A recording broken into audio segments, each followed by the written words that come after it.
Government दिन रात पैसे छाप के गरीबी क्यों नहीं खत्म कर रही। 1947 में $1 3 के बराबर था और आज वही डॉलर 200 रुपए के बराबर है। महंगाई दिन ब दिन बढ़ती क्यों जा रही है। पाकिस्तानी रुपये डॉलर के मुकाबले में दिन ब दिन डीवैल्यू होता जा रहा है। तो आइए जानते हैं इस वीडियो में इन सारे सवालों के जवाब। आई एम श्योर हम सबके दिमाग में कभी न कभी ये सवाल जरूर आया होगा कि पाकिस्तान क्यों नोट प्रिंट करके गरीबी खत्म नहीं कर रहा। अगर आपको कोई अपनी सेकंड हैंड चीज बेचनी होती है तो आप कैसे डिसाइड करते हैं कि उसकी प्राइस क्या होगी। मान लीजिए आपके पास अपना कोई सेकंड हैंड मोबाइल है और आप कहते हैं कि मैं उसे 100 रुपए में बेचना चाहता हूँ और आपके दरवाजे पे 1000 लोग खड़े हो जाते हैं, तो उस केस में आप क्या करेंगे। आप उस मोबाइल का प्राइस 500 कर दोगे, लेकिन उस 500 प्राइस करने के बाद भी अगर 100 लोग आपका मोबाइल लेने के लिए इंटरेस्टेड हैं तो आप प्राइस बढ़ाते जाओगे। एटलीस्ट तब तक बढ़ाओगे जब तक कोई एक आदमी उसे लेने के लिए राजी ना हो। इसे हम इकोनॉमिक्स की जुबान में सप्लाई एंड डिमांड कहते हैं। आपने बीच बीच में सुना होगा कि टमाटर के रेट आसमान छू रहे हैं, तो उसका सिंपल सा मकसद ये है कि टमाटर की डिमांड ज्यादा है और उसकी सप्लाई कम है।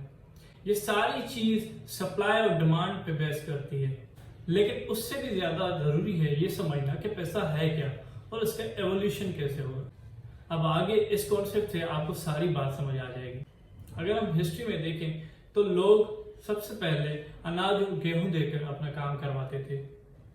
उसके बाद लोगों ने अपना इंटरेस्ट उन चीजों में दिखाया जो लंबे समय तक खराब ना हो, जैसे कि गोल्ड। लेकिन कुछ वक्त के बाद गोल्ड को लेकर ट्रेवल करना या उसकी सिक्योरिटी मेंटेन करना लोगों के लिए काफी इनकन्वीनियंट था।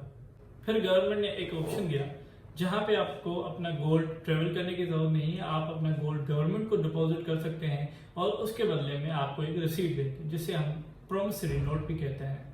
और आगे चल के वही प्रोमिसरी नोट मनी में कन्वर्ट हुआ और आहिस्ता आहिस्ता कंट्रीज ने पेपर करेंसी में ट्रेड करना शुरू किया। उसके बाद कंट्रीज ने ये डिसाइड किया और एक रूल एस्टेब्लिश किया कि कोई भी कंट्री सिर्फ उतने ही करेंसी प्रिंट कर सकती है जितना उसके पास गोल्ड है।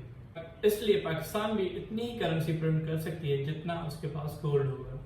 अब सवाल ये पैदा होता है कि अगर हम करेंसी प्रिंट करते हैं तो उसका क्या इफेक्ट होगा।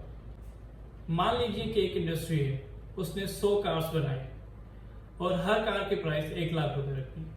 अब जिनके पास पैसे हैं वो तो कार ले सकते हैं, लेकिन जिनके पास पैसे नहीं है वो या तो साइकिल से काम चलाएंगे या बाइक से काम चलाएंगे। लेकिन अचानक ऐसा होता है कि गवर्नमेंट बहुत सारे पैसे प्रिंट करके उन सारे लोगों में बांट देती है।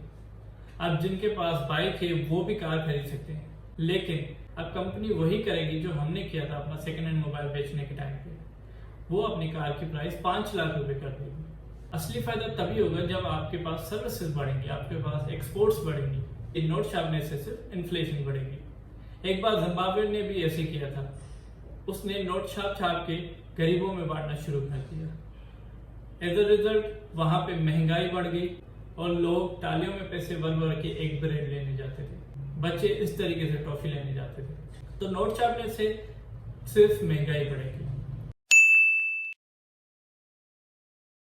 सॉल्यूशन ये है कि आपको सर्विसेज देनी होगी, आपको अपने एक्सपोर्ट्स बढ़ाने होंगे, आपको अपने इंपोर्ट्स कम करने होंगे, आपको फॉरेन डायरेक्ट इन्वेस्टमेंट लानी होगी, आपको टूरिज्म को प्रमोट करना होगा। तो ये सारी चीजें आपके रुपये को स्ट्रॉन्ग बनाएंगे और आपकी इन्फ्लेशन को कम करेंगे। सो गाइस, अगर आपको मेरी वीडियो अच्छी लगी हो तो लाइक, शेयर और सब्सक्राइब करना